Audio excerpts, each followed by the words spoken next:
안녕하세요. 이제 시간이 됐으니까 뭐 좀 덜 들으셨더라도 음, 우리 연합 구순 오늘 6월 3일 모임을 시작하겠습니다. 오늘은 그 김 목사님이 빌립보서 말씀하신 거 일곱 번째 부활의 능력을 알고자 하여 라는 제목으로 말씀하셨는데 빌립보서 3장 9절에서 16절 말씀인데 이게 이상하게 나는 늘 이렇게 말씀을 보면 꼭 우리의 지금 지나오는 과정을 탁 말해주는 것 같아가 너무너무 신기해요. 내가 오늘 본문 말씀 한번 읽어보겠습니다. 내가 그리스도와 그 부활의 권능과 그 고난의 참여함을 알고자 하여 그의 죽으심을 본받아 어떻게 해서든지 죽은 자 가운데서 부활에 이르려 하노니 내가 이미 얻었다 함도 아니요 온전히 이루었다 함도 아니라 오직 내가 그리스도 예수께 잡힌 바 된 그것을 잡으려고 달려가노라. 형제들아, 나는 아직 내가 잡은 줄로 여기지 아니하고 오직 한 일, 즉 뒤에 있는 것은 잊어버리고 앞에 있는 것을 잡으려고 푯대를 향하여 그리스도 예수 안에서 하나님이 위에서 부르신 부름의 상을 위하여 달려가노라. 그러므로 누구든지 우리 온전히 이룬 자들은 이렇게 생각할지니 만일 어떤 일에 너희가 달리 생각하면 하나님이 이것도 너희에게 나타내시리라. 오직 우리가 어디까지 이르렀든지 그대로 행할 것이라. 자, 이 빌립보스 말씀을 읽는데 우리가 지금 걸어가고 있는, 우리가 달려가고 있는 우리의 상태를 그대로 말씀해 주시는 것 같아가지고 너무너무 저는 한 주 동안 이 말씀을 묵상하면서 참 고맙고 감사했습니다. 오늘 이 본문 말씀에서 바울의 소원은 그 부활에 참여하기를 간절히 원하잖아요. 부활의 권능에 참여하고 또 함께 그 고난에 참여하기를 간절히 원하는 바울의 마음이 이제 본문 안에 있습니다. 바울은 바로 이 죽은 자 가운데서 살아난 부활, 이 부활에 이르기를 간절히 원하는데 제가 요즘 이제 교회가 뒤숭숭하니까 저도 뭐 이것저것 책도 뒤집어 보고 이렇게 하는데 최근에 이제 그 바울의 일생에 대해서 어떤 누가 저자가 쓴 책이 있어가지고 한번 읽어봤는데 야 바울을 보니까 지금 가만히 생각해 보니까 우리하고 비슷해요. 왜냐하면 예수 사후에 사람들이 다 제자들은 예수가 전부인 줄 쫓아왔는데 갑자기 예수가 죽어버렸잖아요. 예수 사후에 얼마나 제자들이 혼란 가운데 있었겠어요. 그런 지경에 이제 바울이 그 예수를 알게 되고 그 이제 자기가 만난 예수를 갖다가 전하려 하는데 많은 고통이 있었더라고. 나는 성경을 깊이 잘 모르고 그 뒷배경을 잘 몰랐는데 바울의 일생을 이렇게 읽어보니 바울의 반대파들도 꽤 있었고 또 뭐 이제 이러면 유대교를 믿는 사람들, 유대교에서 예수교로 예수 믿는 예수 추종자들로 이렇게 개종한 사람들도 있고 바울이 전한 것처럼 순수한 이방인들이 개종해서 예수를 추종하는 사람들도 있고 그중에서는 또 어떤 사람들은 뭐 영적 어떤 최고 상태에 자기들이 도달했다 이렇게 해가지고 영적인 귀족층을 형성해서 야 이제 더 이상 뭐 그리스도의 재림하는 거는 필요가 없다 뭐 이렇게만 외치는 사람들도 있고 그래서 바울은 어떻든지 이방인들에 전한 이 복음이 그 예루살렘에 있는 그 형제들에게 이 중심이 전달되기를 원해서 헌금을 모아가지고 전달하기도 하면서 가지 고충을 많이 겪었더라고요. 늘 비방받고 비난받고 이렇게 하면서 그렇지만 자기는 또 서쪽으로 로마를 향해서 또 더 먼 서쪽으로는 스페인을 향해서 동족 유대인에게는 복음을 전하지 못하니까는 그 이방인들에게 이렇게 복음을 전하는 자기 자신을 이렇게 써놓은 걸 보면서 야, 참 우리가 지금 받고 있는 고난은 고난도 아니구나. 저는 그런 생각이 깊이 들었습니다. 왜 바울이 40일 감하는 매를 몇 번씩 맞고 했는가? 어떻게 그것을 견뎠는가? 그는 부활에 참여하기를 원했어. 함께 그 고난에 참여하는 것을 너무너무 당연하게 받았구나 하는 생각이 들었습니다. 그래서 오늘 본문에서 제가 우리 형제분과 교제하고 싶은 것은 도대체 죽음은 무엇이고 부활은 무엇인가? 우리가 많이 들었지 않습니까? 정말 많이 듣고 많이 안다고 생각하지만 또 다시 한번 우리가 깊이 묵상해 봐야 될 것은 죽음은 뭐 여러 가지 형태로 말씀드릴 수 있잖아요. 우리가 가진 육체의 죽음도 죽음이라고 말할 수 있고 뭐 혼의 죽음도 죽음이라고 말할 수 있고 우리가 익히 들었다시피 하나님의 관계가 끊어지는 것도 죽음이라고 말할 수 있고 또 이제 우리 목요일 날 주일 자매가 이야기했다시피 이걸 더 부드러운 말로 하면은 돌아가셨다. 돌아가셨다 하는 말로도 죽음을 표현할 수 있고, 이 죽음을 근데 주어리를 참 탁월하게 하나님께로 돌아가는 것을 해석을 했어요. 야, 이건 나는 역발상이라고 생각을 합니다. 죽음은 다 하나님과 관계 끊어지는 것이라 생각했는데, 죽음은 하나님께로 돌아가는 것이다. 그 완전히 다른 해석이잖아요. 완전히 다른 해석. 곧 죽음은 회개고, 죽음은 옛습성, 옛세계에서 돌이켜서 하나님께로 돌아가는 것이다. 야, 이렇게 보니까, 야, 죽음이 이게 너무너무 감사한 일이다. 이렇게 생각이 들기도 해요. 그런데 오늘 제가 드릴 말씀은 베드로가 본 부활과 바울이 본 부활은 어떤 차이가 있는가? 그래서 이제 왜 바울이 이 기독교 세계에서 그렇게 중요한 인물이 됐는가 하는 것들을 같이 교제를 해보겠습니다. 고린도전서 15장에 보면은 예수가 부활한 것을 갖다가 베드로도 보고 열두 제자도 보고 500여 형제가 보고 또 그 당시만 하더라도 바울이 복음을 전할 그때만 하더라도 그 중에 500여 형제 중에서 반은 아직 살아있는 그런 상태라고 하잖아요. 야고보, 모든 사도, 그리고 바울도 보았다. 그러나 이 사람들이 부활을 봤다고 하는데 모두 같은 광경을 본 건 아니거든요. 각자가 다른 것을 보고 말은 한마디로 부활이라고 말을 하는 거라. 근데 이제 문제는 우리 기독교 핵심은 무엇이냐 하면은 예수는 성경에서 예언된 대로 죽으시고 성경에서 말씀하는 대로 살아났다 하는 것이 이제 기독교 핵심 사상이잖아요. 그래서 이제 베드로는 열린 무덤을 봤다. 예수가 더 이상 그 시체가 그 무덤 안에 없더라. 도마는 가다가 만나서 손과 옆구리를 찔러보라 해서 찔러 넣어봤다. 또 열두 제자는 뭐 함께 생선을 구워서 먹었다. 이런 이제 경험을 성경에 써놨는데 저는 요즘 들어서 야, 열두 제자들은 자기가 만난 예수를 전하기 위해서 좀 많은 것을 첨가하지 않았나 이런 생각은 저 개인적으로 좀 해봤어요. 근데 바울은 어떠냐 하면 바울의 부활은 예수가 부활 승천하시고 난 다음에 한 5년 정도 지나서 바울이 예수를 만난 겁니다. 그죠? 그러니까 5년 뒤에 만났으면 엄청난 시간이 흐르고 나서 경험한 부활이란 말이에요. 그럼 다른 말로 말하면 지금 2000년 후에 바울이 경험한 부활을 우리도 똑같이 경험할 수 있는 그런 부활을 바울이 경험했다. 이렇게 말씀드릴 수가 있습니다. 왜냐하면 예수와 직접 함께 그 사역을 담당했던 베드로처럼 우리는 그렇게 부활하신 주님을 경험할 수는 없어요. 그러나 바울이 보았다는 직접 육체적으로 한 번도 만난 적이 없는 바울이 보았다는 그 부활하신 주님은 우리도 만날 수 있는 주님이다. 이렇게 말씀드리겠습니다. 그래서 바울의 부활은 모든 사람들이 참여할 수 있는 부활이다. 근데 복음서를 읽어봐도 이 예수의 부활한 몸의 어떤 정확한 성질, 진짜로 우리가 지금 우리 육신처럼 그런 몸인가? 이거 정확하게 표현이 안 돼 있는 거예요. 엠마오로 가는 두 제자들은 분명히 부활한 예수를 만났는데 자기들이 몰라봤다는 거잖아요. 그렇죠? 옆에 한참 걸어가다가 보니까는 아, 주님인 줄 알아봤다. 이런 말입니다.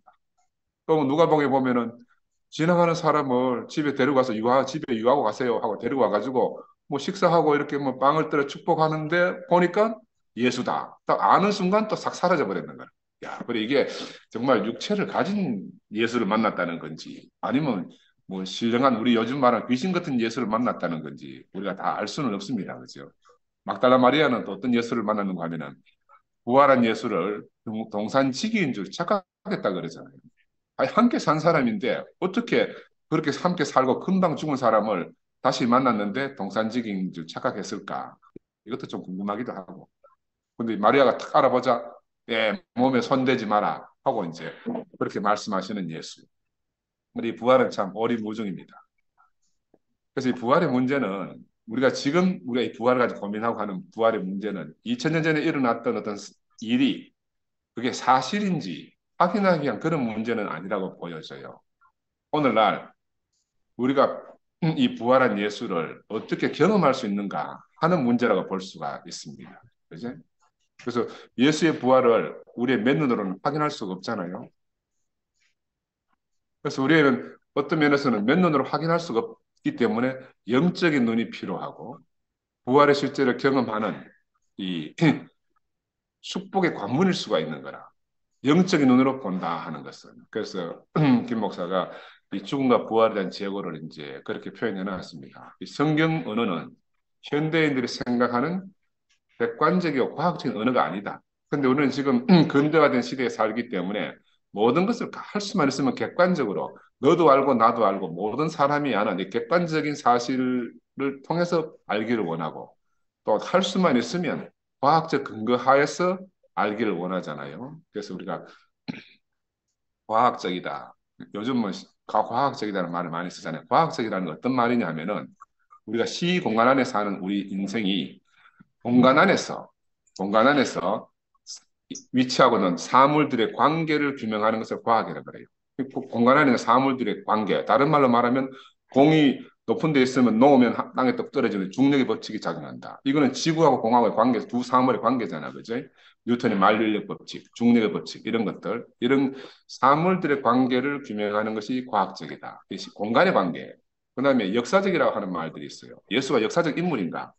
역사적이라는 말은 시간 안에서 어떤 사건들이 일어나는 그 관계를 표현할 때 우리가 역사적이라 이렇게 표현합니다. 그러니까 사람들이 역사라고 말하면 진실이라고 생각하는데 역사적이라는 말은 진실이라는 말하고 좀 거리가 있어요.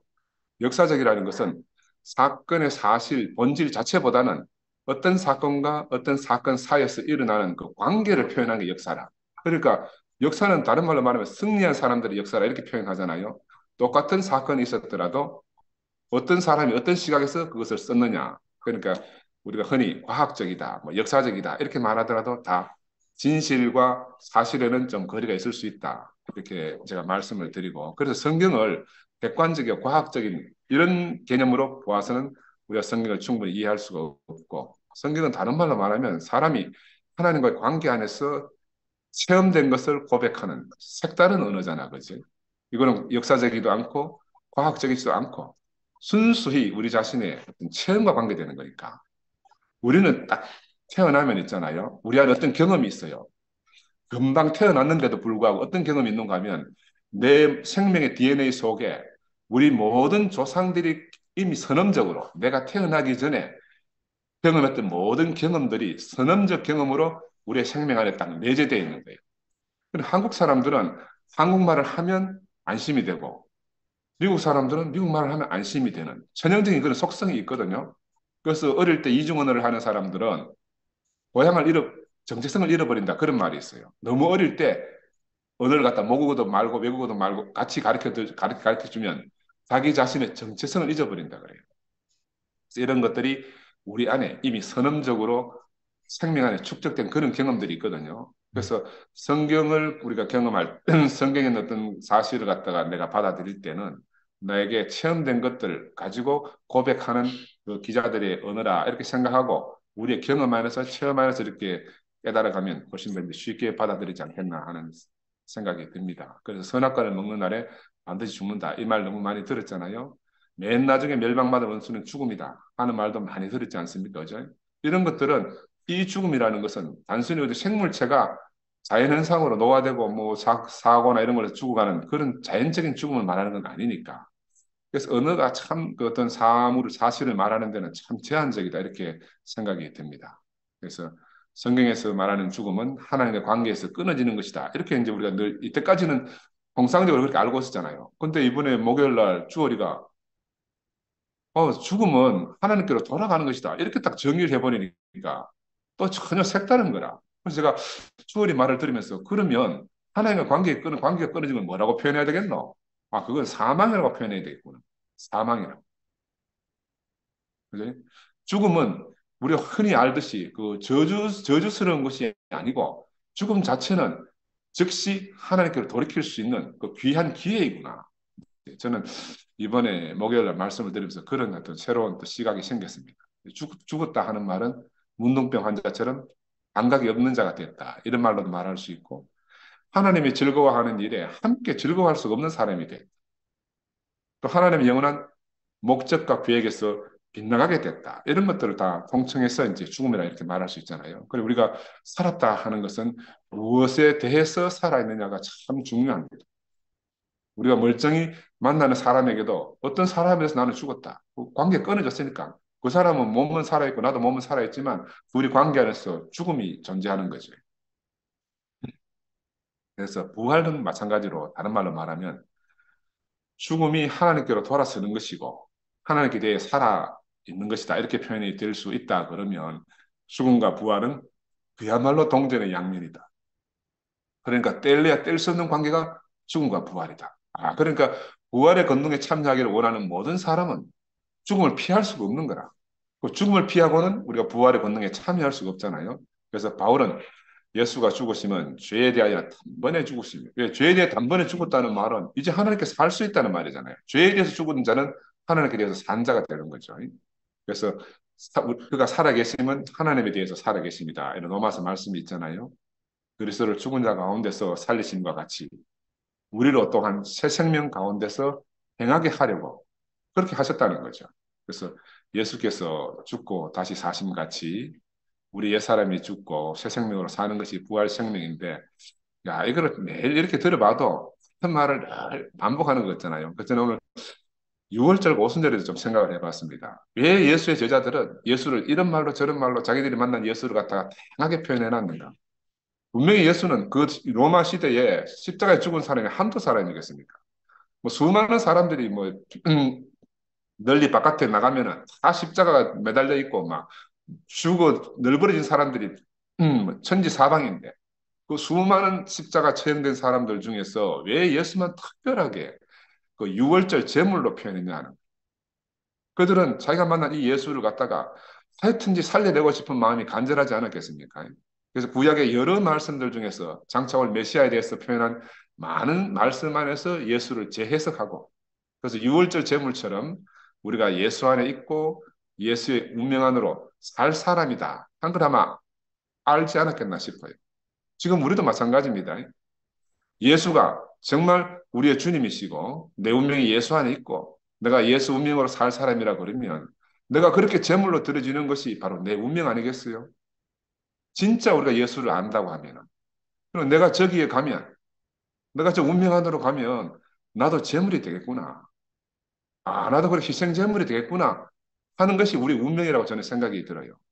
예수는 그걸 알지만 알고 간 사람이잖아요. 예수는 그 길로 갈 수밖에 없는 그런 운명을 타고난 사람이라 할 수 있습니다. 그러니까 오늘 우리 여기 모임에 참석하시는 우리 형제자매 여러분이나 저도 마찬가지로 우리가 바로 다 그 길 위에 있습니다. 아멘. 바로 그 노선 위에 우리가 있는 겁니다. 그러니까 이 노선 안에 있는 사람이 이 운명을 피할 수가 없어요. 아멘. 내가 늘 말씀드리지만 제가 10년 도망간 후에 돌아올 때 나는 이 운명이 너무너무 분명히 보였어요. 그 보이니까 도망가고 싶잖아요. 10년 도망갔다 왔는데 다시 오려고 할 때 도망가고 싶은 생각이 또 드는 거라. 근데 뒤돌아갈 곳이 없었어요. 도망가고 싶지만 뒤돌아갈 곳이 없었는 거예요. 제물로 드려질 줄 알지만 다른 길이 없었습니다. 이 길이 인생에게 정해진 길이다. 그렇게 느껴진 거라. 근데 교회 안에 살면서 이 운명 안에서 제물로 드려지는 이 예수의 운명 안으로 한 걸음 한 걸음 발을 떼고 걸어가는 이 운명 안에서 이상하게 진정한 자유를 누리게 된 거예요. 참 자유를 누리게 된 거예요. 우리가 이 죽음을 받아들이면 사실은 받아들이지 못할 것이 아무것도 없습니다. 우리가 겉으로 입으로 이렇게 하는 말들을 하잖아요. 사실은 딱 축약해 보면요, 죽음을 받아들일 수 없다는 거예요. 그러면 죽음을 받아들일 수 없으면 다른 말로 말하면 죽음이 두려우면은 우리는 결국 어떤 사람이 되는가? 남의 죽음을 요구하는 사람들이 됩니다. 남의 죽음을 요구하는 사람들. 그게 바로 속은 자들의 요구라 이렇게 말씀드릴 수가 있습니다. 그래서 2000년 전에 그 유대인들은 예수를 희생제물로 삼은 거예요. 그리고 그들은 예수를 희생제물로 삼으면서 뭐라고 말했는가 하면 이것이 하나님께 드리는 예다 그랬습니다. 지극히 정상적인 길이라는 거예요. 그게 얼마나 속은 자리에 있는 사람들의 전형적인 길인지 모르겠습니다. 그래서 2000년 전 사람이나 지금 우리나 성질이 달라진 건 하나도 없습니다. 우리 몸속의 DNA가 변하려고 하면요, 수만 년 세월이 흘러야 되거든요. 20년 정도 세월 지나가지고 우리는 그때 사람이나 우리나 성정이 전혀 다를 수가 없습니다. 바울이 예수를 따르는 사람들을 죽이려 다녔듯이 혹시 우리는 또 누구를 죽이려 다니는 건 아닌지 모르겠어요. 그들이 희생제물을 찾으러 다녔듯이 우리는 또다시 희생제물을 삼고 싶은 사람이 있는지 아닌지 나는 정말 재고해보고 싶거든요. 왜냐하면 예수만 없으면 우리가 평안할 것이라는 생각들이 유대인의 팽배해 있잖아요. 유대 종교에 빠져 있는 사람들이. 그래서 그들은 빌라도에게 예수를 제거해달라고 간곡히 부탁했습니다. 야, 이 중에 누구를 살려주고 하니까 저 강도를 살려주고 예수를 처형해달라. 이게 그들의 소원이었거든요. 근데 지금 2000년 전에 그들의 모습을 오늘 살아있는 내 안에서 똑같은 모습을 또 우리 안에서 이렇게 보게 됩니다. 저 사람만 없으면 우리가 잘 될 것 같다. 그런 생각 들잖아요. 저 인간만 없으면은 아마 우리 세상이 정말 평안하겠다. 그 유대 예수를 십자가에 따른 유대인과 우리가 하나도 차별화될 게 없어요.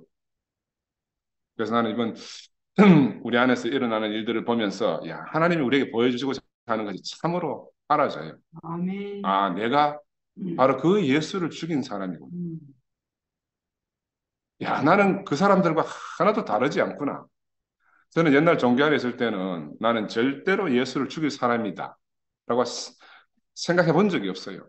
야, 내가 어떻게 예수를 죽이는 사람 저 대열에 동참이 되는가? 아니다, 나는. 저 등신 같은 제자들이 예수를 죽일 때 예수를 부인하고 도망갔지. 나는 절대로 그럴 사람이 아니다. 난 그렇게 생각했어요. 근데 현실 안에서 지금 우리 앞에 어떤 일이 벌어지는 걸 보면서는 야, 내가 그들과 하나도 다름이 없는 사람입니다. 사람은 자기 마음이 안 들면요, 제가하고 싶습니다. 뭐, 할 수만 있으면 소리 소문 없이 제가하고 싶고요. 안 되면 뭐 소리가 나더라도 제가 하고 싶은 거라. 이게 인간의 본성이라, 본성. 근데 하나님은 피조물로 지어진 우리에게 타인의 삶에 개입할 어떤 권리도 안 줬습니다. 우리는 그냥 피조물이에요. 야, 근데 우리가 얼마나 이 자리 이탈했는지 몰라요. 내가 피조물임에도 불구하고 창조주처럼 누구의 인생에 개입하고 누구의 인생을 이래라 저래라 하고 관여하는 거라. 뭐 가까이는 우리가 가족 안에 살면서 아내를 그렇게 하고 싶고 자식들을 그렇게 하고 싶잖아요. 멀리는 직장에 나가면 직장 사람들 그렇게 하고 싶어 합니다. 그죠? 우리 교회 오면 교회 형제들이 그렇게 하고 싶어 합니다. 우리는 말로는 하나님 말씀을 듣는다고 하고 말로는 예수의 죽음에 참여한다 하면서 실상은 그렇지 못한 거라. 그래서 예수가 그렇게 말했습니다. 베드로야, 요한의 일은 요한에게 맡겨두고 너는 나를 쫓아라. 아멘. 요한이 어떻게 되는 건 니하고 무슨 상관이냐 말이야. 사람은 이상하게 자기 일은 보지 않고 꼭 남의 일에 꼭 나와라, 뭐 나와라 이렇게 이제 간섭하는 게 인생이다. 이게 우리 불행입니다. 자기 자신은 안 보이고, 자기 눈에는 들보는 안 보이고, 남의 눈에는 티만 보인다고. 이상하게 남의 상태만 잘 보이는 거라. 불행이 아닐 수가 없잖아요. 그래서 우리는 예수 안에서 우리 자신을 발견하는 것이 너무너무 중요합니다. 예수 안에서. 예수는 어떤 분인가? 그렇게 버려졌고, 조롱받았고, 저주라고 상징되어진 나무에 달린 분 아닙니까? 아버지라고 부르던 그분으로부터 외면당하고, 따르던 제자들로부터 부인당하고, 이게 예수의 운명이고 예수에 가는 길이에요. 그럼 우리가 입으로는 늘 예수를 따라간다, 예수를 쫓는다 하는데, 과연 우리의 오늘 하루의 삶은 어떠했는가? 저는 반성을 많이 했습니다. 우리 사람 안에, 우리 삶 안에 하나님이 브레이크를 달으셨어요. 어떤 브레이크? 죽음이라는 브레이크를 달아주신 겁니다. 우리 각자의 인생 안에 죽음이 없는 사람이 없어요. 왜 브레이크가 필요한가? 아무리 좋은 차라도 브레이크 없는 차를 주면서 타라고 하면 여러분 타겠습니까? 롤스로이스를 주면서 브레이크 없대 하면 타겠습니까? 어? 똥차 포니를 주더라도 브레이크가 있어야 우리가 안심하고 탈 거 아니겠어요? 그죠? 지금 80억 인구 사람들이 브레이크 없이 달리고 있습니다. 브레이크 없이. 야, 그래서 우리 안에 이 브레이크, 이 죽음을 주신 주님이 너무 감사합니다. 요즘 새로 나온 자동차들은요, 오토 브레이크 가는 게 있어요. 그 주인의 의지와 상관없이 갑작스런 돌발 상황이 되면 차가 스스로 알아서 팍 정지하는 거라. 음, 돌발 상황이 생깁니다. 그게 바로 죽음입니다, 죽음. 우리가 영원할 줄 알고 막 달려갈 줄 알지만 우리 인생이 어느 날 갑자기 죽음이라는 브레이크가 탁 걸리면 그 순간에 딱 정지하는 거예요. 바로 이 교회는 어떻게 탄생했는가? 오순절 마가의 다락방에서 성령 강림을 체험한 것으로 우리가 교회 탄생을 묘사하고 있잖아요. 난 그 마가의 다락방은 어떤 다락방인가? 우리 영성님이 영성대 좋아합니다. 성령 강림했다고 마가의 다락방에서. 이 마가의 다락방은 바로 죽음으로 덮여 있는 방이다. 죽음이 곧 생명이 된 곳이다. 저는 그런 생각이 들었어요. 이 교회는 거기서 탄생한 교회는 그리스도를 밭으로 추수하는 곳이잖아요. 그래서 하늘의 밀이 땅에 떨어져 죽으면 밭이 되고 이 밭이 된 것을 추수하는 것이 교회라고 말하면 죽음이 없으면 추수도 없습니다. 그런데 우리가 오늘 다른 말로 말하면 죽음 없이 추수하려고 하지는 않는지 나는 그게 너무너무 궁금해져요. 죽음이 없는 교회는 교회가 아니잖아요. 아멘. 그냥 우리가 많이 모인다고 해서 교회가 되겠습니까? 예수의 죽음의 기초 위에 우리가 세워지지 않으면 그냥 에클라시아지 참교회가 아니라고 말할 수 있습니다. 뭐 요즘 들어보면 싫다, 두렵다, 싸우는데 끼이기 싫다 이런 말들은 있잖아요. 이건 교회에서 쓰는 말들이 아니에요. 이건 세상에서 쓰는 용어라. 누가 말했지 않습니까? 까마귀 노는 곳에 백로에 가지 마라. 말은 얼마나 고상합니까? 나는 백로니까 까마귀 노는 가기 싫다. 이건 지혜잖아요. 세상을 사는 지혜, 성인들의 지혜라고 말할 수 있습니다. 그런데 우리는 지혜를 쫓는 사람들이 아니잖아요. 우리는 예수의 인생, 예수의 죽음에 참여하기를 원해서 오늘 교회 안에 살고 있는 사람들이다. 예수는 누군가 세리삭개오에게, 창기에게, 병든 자에게, 목마른 자에게 친구가 되기 위해 오신 분입니다. 아멘. 그저 그들이 있는 그대로 다가오신 분이 예수라. 그들을 고쳐서 다가오신 분이 아니거든요. 함께 살기 위해서 그냥 오신 거예요. 그들의 형편이 나아지기를 기다리지 않고 그 상태로 친구가 되려 오신 것이 나는 예수라고 생각이 들어요. 그래서 우리 안에 있는 모든 두려움의 근원은 어디에서 왔는가? 바로 죽음에서 왔습니다. 그 죽음이 근원입니다. 우리가 무엇이 두려워서 움직여 못하는지 그 근원은 실상은 죽음이기 때문에 죽음이 오면 두려워서 움직일 수 없게 됩니다. 우리가 그런 이야기 많이 듣잖아요. 갑자기 너무 두려운 대상을 밤길에 딱 만나면 도망가야 되는데 도망가지 못하고 꼼짝달싹 못하고 얼어붙어서 말도 안 나오잖아요. 우리는 꿈에 그런 꿈을 많이 꾸지만은 이건 무엇이냐 하면 죽음의 공포가 엄습하면은 사람이 꼼짝달싹 못하고 얼어붙는다는 거예요. 그 자리에서. 근데 아이러니하게도 바로 그 두려움 때문에 도망갈 수 없게 되고 그것 때문에 죽음에 이른다는 거예요. 그것 때문에. 야, 죽음에 이르는 병. 그래서 우리가 두려움만 없으면 얼마든지 도망갈 수가 있습니다. 그렇죠. 도망 못 가면 무슨 먹이가 돼요? 사탄의 먹잇감이 됩니다. 사탄의 먹잇감입니다. 아멘. 그래서 다른 의미에서 이제 부활을 다시 보면은 우리 안에 하나님이 사시는 것이잖아요. 성경에는 그렇게 이야기합니다. 내가 그리스도와 함께 십자가에 못 박혔나니 그런즉 이제는 내가 사는 것이 아니요 오직 내 안에 그리스도께서 사시는 것이라. 나는 죽고 그리스도가 사는 것. 이것이 우리가 경험하는 부활의 실제인데 우리는 살면서 이 부활의 실제를 경험하는 것보다가 내 본성과 내 갈망을 표현하고 사는 것이 훨씬 더 많으니까 결국은 하나님이 갇혀서 나올 수가 없잖아요. 예수가 십자가에 못 박혀 죽고 난 다음에 휘장에 찢어서 하나님이 자유하게 되셨는데 오늘 우리를 통해서 과연 하나님이 자유하실 수 있는가? 내가 예수의 죽음 안에 첨노해져 가지고 하나님이 정말 나를 통해서 해방되시는가? 이거는 우리가 이제 매일매일 하루를 살면서 짚어봐야 될 문제라고 생각이 듭니다. 부활은 바로 썩 없어질 육체에서 하나님의 영광이 나타나는 거잖아요. 그래서 우리의 부활의 권능과 고난의 참여하기를 간절히 원하는 이 바울의 갈망. 그래서 바울은 이 부활의 능력이 어떤 건지 알고 싶다 했어요. 예수께서 부활한 상태가 어떤 것인지.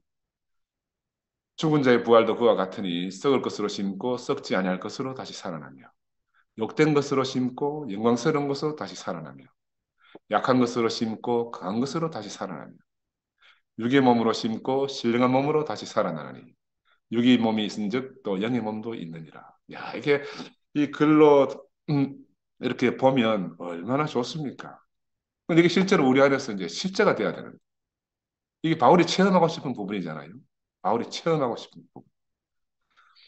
사람은 다 각자 부끄러운 자리가 있지 않습니까? 이제? 근데 부끄러운 자리를 떠나온 사람은 부끄러움을 말해도 전혀 부끄럽지 않은 거라. 근데 부끄러운 자리를 떠나오지 못한 사람은 부끄러움을 말할 수가 없어요. 그래서 영에 속한 사람은 육에 속한 사람이 아닌 영에 속한 사람은 바로 그런 사람이다. 그래서 자기는 자기 부끄러움을 말하더라도 전혀 누구에게도 판단받지 않는. 그래서 죽음도 구체적으로는 관계 안에 있고 부활도 관계 안에 있는 사실이다. 영의 몸은 곧 교회가 아니겠어요, 그죠? 영의 몸이 어디 따로 있겠습니까? 우리가 영의 몸 이 교회 안에서 우리가 영의 몸을 찾아야지. 따로 어디 교회 바깥에 어디 가서 영의 몸을 찾는다. 나는 그거는 좀 아니라고 생각이 들어요.